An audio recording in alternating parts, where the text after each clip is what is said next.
நிறைய பேர் தேவனிடத்துல என்ன கேட்குறாங்கன்னா, தேவனே எங்களை ஆசீர்வதியுங்கள் அப்படின்னு கேட்குறாங்க. யாருமே எதை விரும்ப மாட்டாங்கன்னா, சாபத்தை என்ன செய்ய மாட்டாங்க, விரும்பலாம் மாட்டாங்க. எல்லாம் என்ன விரும்புவாங்கன்னா, ஆசீர்வாதத்தை விரும்புவாங்க. சரி, நாம் தேவனிடத்துல ஜெபம் பண்றோம் இல்லைங்களா? தேவனே எங்களை ஆசீர்வதியுங்கள், எங்கள் குடும்பத்தை ஆசீர்வதியுங்கள் ஜெபம் பண்றோம் இல்லைங்களா? சரி, அப்ப ஆசீர்வாதம் என்ற அந்த வார்த்தைக்கான அர்த்தம் என்ன? ஆசீர்வாதம்னு அர்த்தம் என்ன? முதல்ல நம்ம அதை தெரிஞ்சுக்கணும்.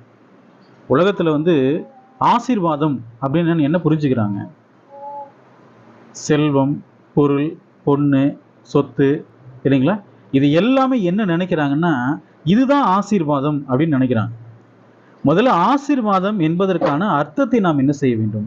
முதல்ல நம்ம தெரிஞ்சுக்கணும். சரிங்களா? பாருங்க, இந்த ஆசீர்வாதம் என்ற வார்த்தை இருக்கு இல்லைங்களா? இந்த வார்த்தை, இந்த ஆசீர்வாதம் என்ற வார்த்தை புதிய ஏற்பாட்டில் ஒரு 22 ஒரு 23 தடவை தான் இந்த வார்த்தை வந்திருக்குது.